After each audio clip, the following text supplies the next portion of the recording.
ऐसा लगता है कि वो पूरा गोल दिखाई पड़ते हैं। फ़िल्म में सिनेमा, तो सिनेमा में भी वो एक साथ में सारे नहीं होते, वो तो एक के बाद एक पिक्चर वो रील चलती है, ठीक है? आप कभी अपने मोबाइल के अंदर में वीडियो आप कहीं वो करो, किसी को शेयर करो, वीडियो अगर पे सेंड करने दो, तो वो सब अलग-अलग कट जाती है। मंगल अलग-अलग उसके भवन फ़ोटो अमंगल हारी। लेकिन हमको क्या लगता है सब चलता हुआ दिखाई पड़ता है। उसका कारण क्या है कि वो बहुत जल्दी हो रहे हैं, तेजी से हो रहे हैं। तो वो जो पहले बार का देखा हुआ हटता नहीं है और दूसरा आ जाता है। तो ऐसा लगता है कि रिंग पूरी बनी हुई है या पिक्चर पूरी चल रही है। अब कभी वो चलने की स्पीड कम हो जाए तो खाली पर्दा दिखता है। उसी प्रकार से जब हमारा ये चल रहा है अलाक चक्र, ये अगर धीमी गति से चले तब ऐसा नहीं लगता रे। जैसे पंखे की पंखुड़ी, पंखे में सिर्फ 3 पंखुड़ी होती है, तो एक समय में बस एक ही जगह तो रहेगी, लेकिन जब पंखा चलता है तो हमको पूरा गोल दिखाई पड़ता है। अच्छा, उसमें भी है 1 या 2 नंबर पे भी कोई 1 नंबर पे चले तो दलदल पंखुड़ी हिल रही है बोलेंगे हम। पंखा क्या चल रहा है, पंखुड़ी हिल रही है। कोई वोल्टेज डाउन वगैरह हो तो ये कहेंगे क्या पंखुड़ी हिल रही है, तब नहीं लगता। तो जो ये वास्तव में जो पंखुड़ी है वो एक ही जगह पर है, पूरी रिंग भर में नहीं है। लेकिन हमको प्रतीति ऐसी होती है कि वो पंखुड़ी पूरी गोल पूरी रिंग दिखाई पड़ती है। वो जो अगरबत्ती की पूरी रिंग दिखाई पड़ती है, पूरा गोल सर्कल दिखाई पड़ता है। उसी प्रकार से, लेकिन वो वास्तव में सर्कल नहीं है, वो सूर्य के समान बिल्कुल। अगर बढ़िया मशाल हो घुमा तो सब बिल्कुल सूर्य है दिखेगा, सूर्य के समान दिखता है, लेकिन वास्तव में ऐसा है नहीं। तो कहते हैं तद्वत आत्मनि देहत्वम, उसी प्रकार से इस आत्मा में देहत्व है, मतलब ये आत्मा मैं हूँ, ये आत्मा ही मैं हूँ। ऐसी बुद्धि ना होकर कि आत्मा शरीर है, ऐसी बुद्धि उसको होती है। आत्मा में देहत्व बुद्धि मतलब देह है, आत्मा देह है, ऐसी बुद्धि उसको अज्ञान के योग से होती है। उसी प्रकार से मात्वे सर्व वस्तूनां अणुत्वं ह्याति दूरतः तद्वत् आत्मनि देहत्वं पश्यत्। जिस प्रकार से कोई व्यक्ति बहुत बड़ी वस्तु हो और उसको दूर से देखे, मान लीजिए हम ऊपर कहीं पहाड़ी पर चढ़े और वहां से नीचे देखे, तो जो बस वगैरह अगर जो सड़क से निकलते हैं वो हमको छोटे छोटे खिलौने जैसे दिखाई, है ना, छोटे छोटे खिलौने जैसे दिखाई पड़ते हैं। उसी प्रकार से हम अगर धरती पर खड़े हुए और खूब ऊंची पहाड़ी पर कोई मंदिर है या कोई बिल्डिंग है तो वो हमको बहुत छोटी सी दिखाई पड़ी, है ना। कहीं भी पहाड़ी के ऊपर में देखो सकता बहुत छोटी पहाड़ी दिखेगी, पर जब उसके नजदीक जाओगे ऐसा दूर से हमको पूरी पहाड़ी दिखेगी, लगे बहुत छोटी पहाड़ी है, इसको तो हम पकड़ लेंगे ऐसा लगेगा। और जब पास में अगर जाके देखोगे तो पता चलेगा कि उसका एक अंश ही हम देख सकते हैं, एक अंश ही पकड़ सकते हैं। तो जैसे ये सिर्फ चीजें केवल भ्रांति से अज्ञान से होती है, प्रतीत होती है, पर वास्तव में है नहीं। उसी प्रकार से शरीर जो आत्मा है उसमें शरीर दिखाई पड़ता है, आत्मा में शरीर भाव होता है कि ये शरीर है, ये आत्मा शरीर है, ऐसी प्रतीति होती है। सूक्ष्मत्वे सर्वभावानां स्थूलत्वं चोपनेत्रम् तद्वत् आत्मनि देहत्वं पश्यत्यज्ञान योगतः।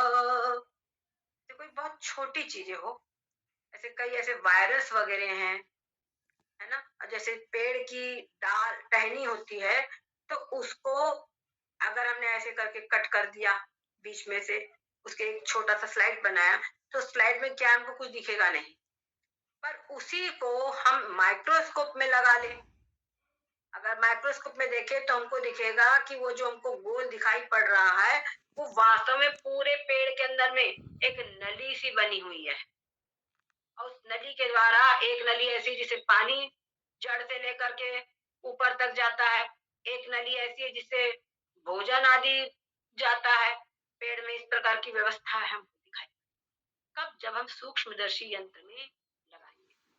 वो पूरा पूरा कहने का है बहुत छोटी चीज, लेकिन सूक्ष्मदर्शी यंत्र से बड़ी बड़ी दिखाई पड़ती है, और वास्तव में बड़ी नहीं, वो है छोटी छोटी।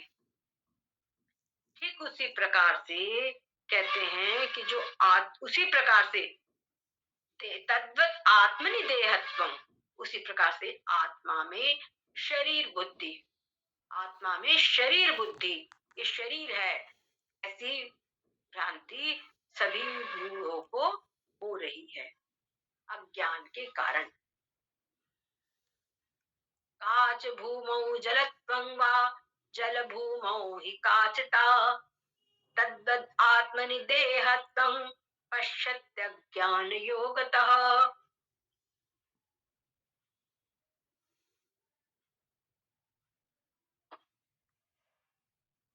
कहते हैं काच भूमौ, जैसे कांच की भूमि होवे तो दूर देखने में क्या लगेगा, भ्रम होगा कि जल है।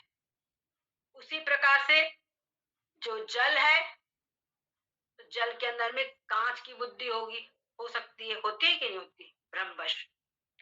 तो कह रहे हैं उसी प्रकार से अज्ञान के कारण आत्मा में देह ज्ञान है, आत्मा में शरीर बुद्धि होती है। या शरीर ही मैं हूं, शरीर ही आत्मा है, आत्मा नाम की कोई चीज है ही नहीं, जो कुछ है वो शरीर ही है, इस प्रकार की बुद्धि होती है। यद्वद अग्नौ मणित्वं हि मणौ वा वह्निता पुमान् तद्वद आत्मनि देहत्वं पश्यत्यज्ञान योगतः। जैसे यद्वद अग्नौ मणित्वं ही, जैसे कहीं पर आग का गोला रखा हुआ है, दूर से कोई देख रहा है तो उसको लगेगा ये तो मणि है, बड़ी सुंदर चमचमाती तेज जो प्रज्वलित अग्नि होती है, उसका कहीं गोला रखा, दूर से देखेगा तो लगेगा तो बढ़िया सुंदर मणि रखा हुआ है। ये भ्रांति किसी को हो सकती है। उसके ठीक विपरीत अगर कहीं पर बढ़िया चमकदार खूब तेज चमकने वाली मणि रखी हो तो उसमें अग्नि बुद्धि किसी को हो सकती है, आग का गोला रखा हुआ है। हमारे कृष्ण कन्हैया जी जब छोटे थे तो उनके हाथ में कंगन पहने रहते थे बढ़िया, है ना। तो माँ को बोलते थे, मम्मी माँ तुमने जो आग के मेरे को पहनाया है ना, ये आग के जो कंगन पहनाया है ना, जल रहा था मेरा हाथ, इसलिए मैंने माखन में डुबो दिया ताकि ठंडा हो जाए। क्या समझे? तो कन्हैया को बुद्धू बनाने के लिए इतना बढ़िया मौका मिलता कैसे अगर ऐसा ना होता। छोटे बच्चों को वास्तव में वो आग जैसे ही लगते, कभी कभी बच्चे इन चीजों को देख के डर भी जाते हैं, ठीक है ना। तो जैसे वहां पर अग्नि में मणि बुद्धि और मणि में अग्नि बुद्धि भ्रम के कारण होती है, उसी प्रकार से शरीर आत्मा में शरीर बुद्धि अज्ञान के कारण होती है। अभ्रेषु सस्तु धावस्तु सोमो धावति भाति वै, अभ्रेषु सस्तु धावस्तु सोमो धावति भाति वै तद्वत् आत्मनि देहत्वं पश्यत्यज्ञान योगतः। जैसे कि जो बादल होते ना, वो बादल आसमान में हवा के कारण एक स्थान से दूसरे स्थान पर उड़ा कर ले जाते हैं। तो उस समय क्या लगता है, जैसे मान लीजिए बादल ऐसे जा रहे हैं तो लगेगा चंद्रमा ऐसे जा रहा है, लगता है कि देखना कभी आकाश में ध्यान दिया है कि नहीं।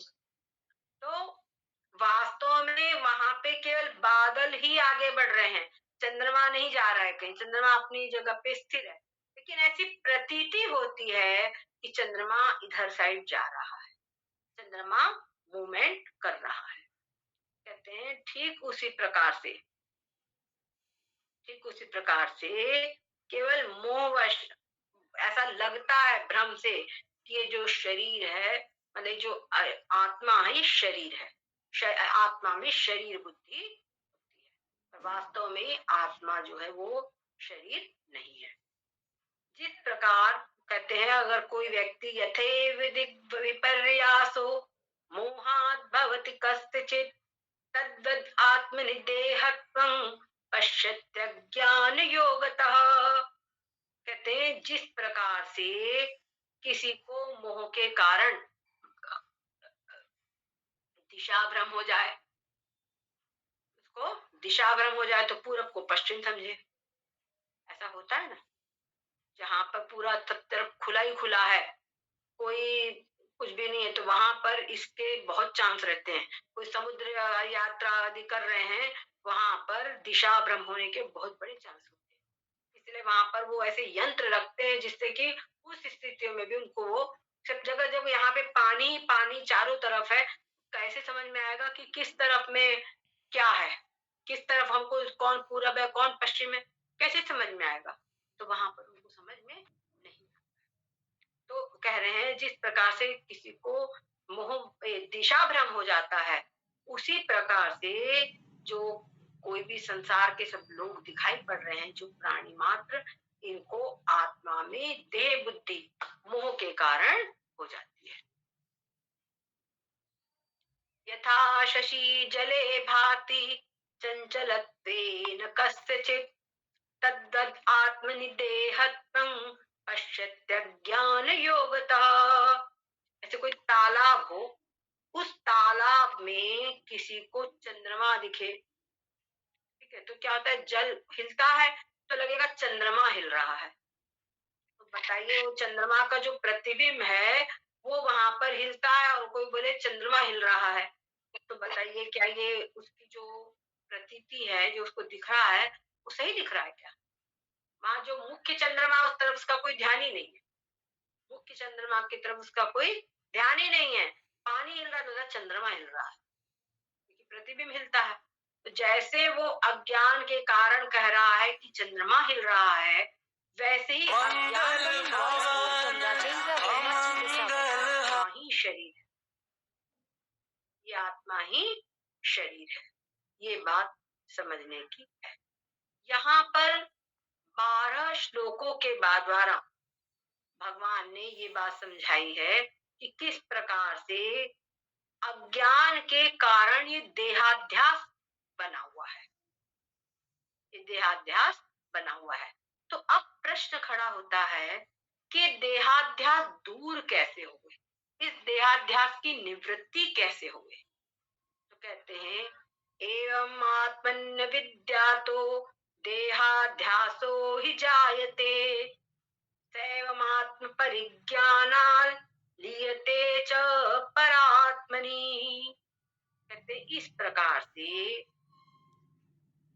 एवं अन्य एवं आत्मन्य विद्या तो आत्मा को नहीं जानने से, आत्मा के अज्ञान के कारण देहाध्यास उत्पन्न होता है, देहाध्यास उत्पन्न होता है।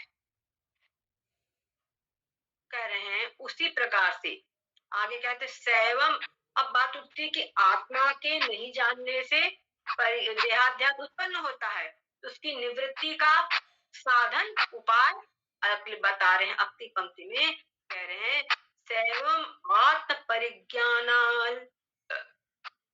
वो जो देहाध्यास है, वो जो देहाध्यास है वो आत्म परिज्ञानात, आत्मा के परिज्ञान से, यानी आत्मा के ज्ञान से, ये शरीर के भीतर में जो चैतन्य तत्व है वो आत्मा है, वो मैं हूँ,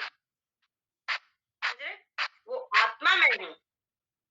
कहाँ की आवाज आ रही भाई?